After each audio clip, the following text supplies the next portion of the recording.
نحمد ونصلی علی رسولہ الکریم اما بعد فاعوذ باللہ من الشیطان الرجیم بسم اللہ الرحمن الرحیم۔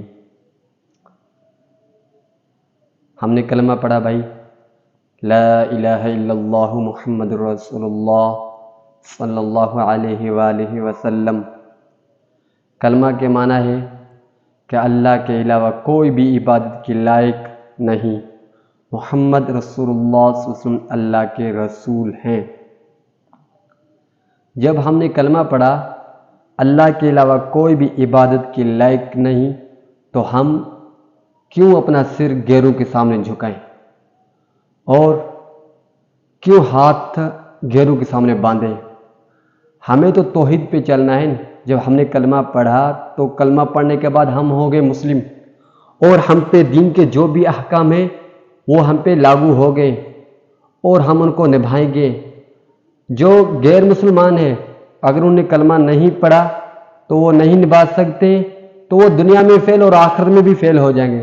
لیکن ہم نے مسلمانوں نے کلمہ پڑھا تو ہم پہ حق ہے کہ ہم اللہ کی عبادت کریں اور محمد رسول اللہ کی سنت کے طریقے کے مطابق۔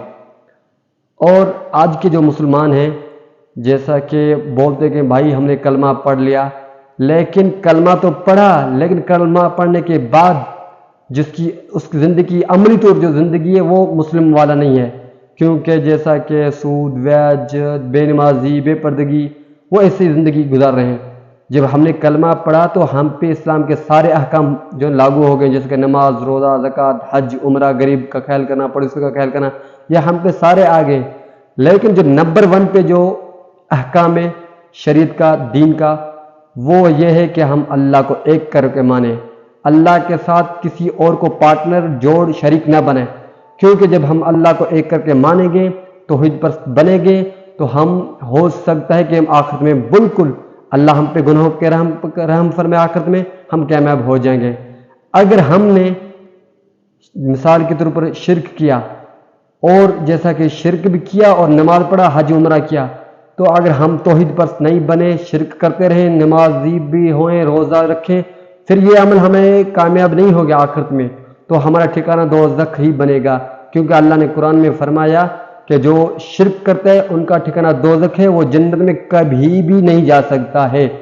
تو ہم پہ حق ہے کہ ہم اللہ کو ایک مانیں، چاہے ہر حال میں، چاہے کسی بھی مشکلات حال میں۔ زندگی ایک ٹیسٹ ہے، ایک آزمائش ہے، کیونکہ انسان کے اندر آتا ہے حالات ایسے ہیں جو بڑے مشکلات والے ہیں، دکھ والے ہیں، پریشانی والے ہیں، یہ سب انسان پہ آتے ہیں، کیونکہ یہ انسان کا ایک ٹیسٹ ہے، ایک آزمائش ہے۔ تو ہمیں جو ان ٹیسٹ میں، ان دنیا کی آزمائش میں ہمیں کامیاب ہونا چاہیے، اور ہم اللہ کو ایک کر کے مانیں اور نبی کے سنت کے طریقے کے مطابق ہم اپنا عمل کریں۔